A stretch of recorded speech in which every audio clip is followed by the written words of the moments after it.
여러분 다 아시는 것처럼 우리나라는 총기 소지 허가가 안 돼 있죠. 그런데 총기를 민간인이 소지한다. 이거 생각만 해도 아찔하지 않습니까? 김유진 아나운서. 그렇습니다. 그런데 다른 나라도 아니고 우리나라에서 실제로 비슷한 일이 벌어지고 말았습니다.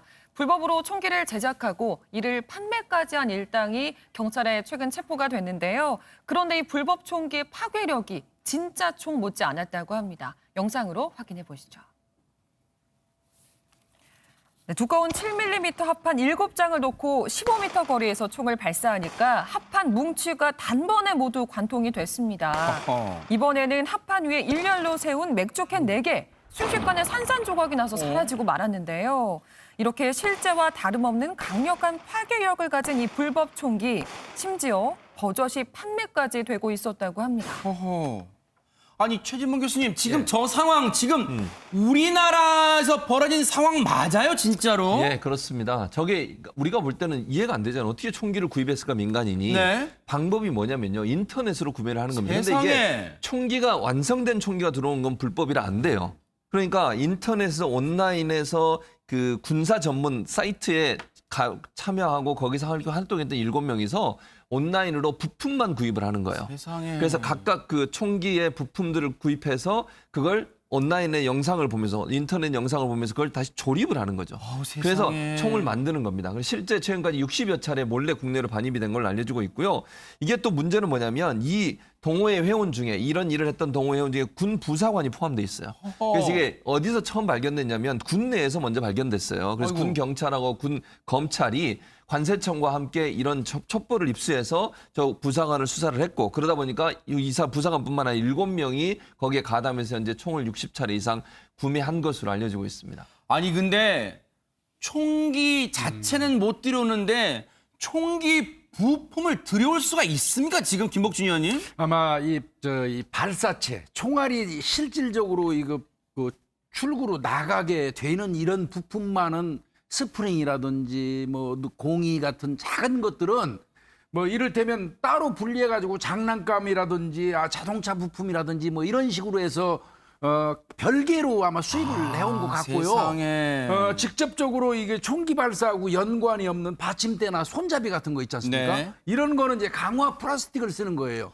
장난감 그런 것도 가능하거든요. 네네. 그런 형태로 했는데 이 저 경찰이 보세요 지금 총알을 맞고 저렇게 다 찌그러져 캔이 와. 네네. 실제 그 총탄과 뭐 차이가 전혀 없는 위력이고요. 네. 이게 경찰이 주거지하고 사무실 급습해가지고 보니까 권총 5정. 그다음에 소총도 한 점이 있어요. 세상에. 그다음에 이제 그 등등해서 모의 총기가 한 26정 정도 되고 한 138점 정도. 이야. 저거 나가면 일개 어떻게 보면 일개 중대를 무장할 수 있는 그러네요, 정도의 지금. 이 수준의 총기가 발견이 되고 압수가 된 것입니다. 생각만 해도 오싹합니다. 저게 만약에 민간에 암암리에 퍼졌다 생각해 보세요. 정말 소름 끼치는데요. 경찰 얘기 들어보시고 이어가 보도록 하겠습니다. 뭐 만화 작가라든지 작곡가, 일반 회사원 이렇게 일반인들이 범행을 하였다는 데 특징이 있습니다. 그 SNS상에 일반인이 총기를 제작해서 판매한다는 첩보를 입수를 했고 그게 군인이 포함되어 있었기 때문에 군사경찰하고 긴밀하게 공조 수사를 진행했습니다. 제일 처음에 제작의 의도는 이제 호기심이 이제 과도하다 보니까 이렇게까지 간 거고 실제 구매자들은 호신용이라든지 뭐 전쟁 발발했을 때 가족을 보호하기 위해서 구매를 하였다. 이래 하지만 SNS상으로 거래가 이루어졌기 때문에 언제든지 폭력 조직이나 강력 범죄 그 이용자들이 구매할 수 있는 구조였다는 것이 큰 문제였습니다. 이런 말도 안 되는 이거 말인지 막걸리인지 모르는 걸 이걸 믿으라고요 지금 시청자분들한테. 그런데 저 총은 부품들을 조립해서 만들었다고 쳐요. 그것도 오싹한 일이지만 이 총알은 어떻게 그러면 만들고 제작하고 얻게 된 건가요? 김유진 아나운서. 네, 이들은요 불법 수입한 화약과 모형탄으로 공포탄을 제조해서 실제로 사격 연습을 했던 것으로 드러났는데요. 세상에. 뿐만이 아니라 실탄도 실제로 만들려고 했는데 계속 실패를 하니까 결국은 이 철수한 미군 부대 주둔지들 있잖아요. 여기를 돌아다니면서 금속 탐지기를 이용해서 유실된 실탄들 7개를 그렇게 수집했다고 합니다. 저 사람들 아주 조직적으로 움직인 거예요. 그런데 이 총이요.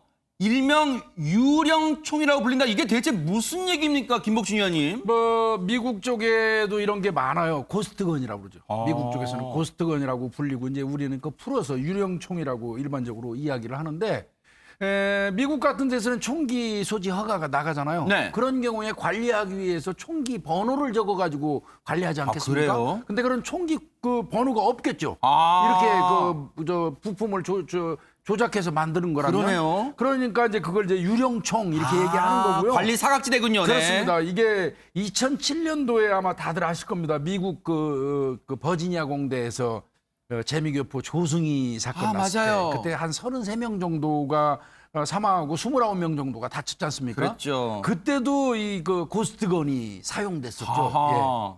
그런데 이런 진짜 생각지도 못할 오싹한 저런 짓을 저지른 사람들 처벌 좀 무겁게 해야 되는 거 아닙니까, 양재민 변호사님? 네, 그렇죠. 현행법 이제 총포 도검 화약류 등 단속법 위반에 따르면 불법으로 총기를 제작해서 판매하는 경우에 대해서 이제 처벌을 하고 있는데요.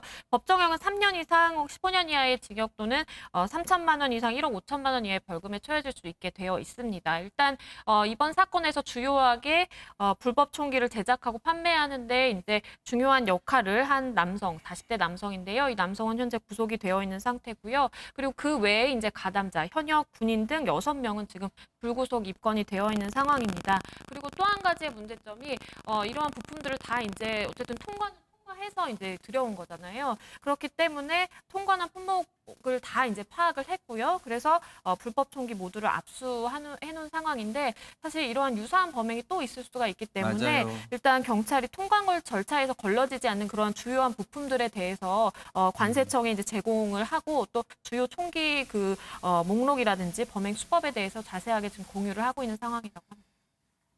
정말로 양지민 변호사님 중요한 말씀해 주셨어요. 혹시라도 이 뉴스 이런 소식을 접하고 땀만 먹는 분들 절대 안 계시길 진짜 기대하겠습니다. 이런 생각 자체가 불법이고 나쁨만 먹다간 반드시 걸리고 그리고 죄값을 달게 받는다는 거 명심하시기 바라고. 꿈도 꾸지 마세요. 이런 거 나도 부품 수입해서 조립해 볼까? 절대로 안 된다는 거 명심하시기 바랍니다.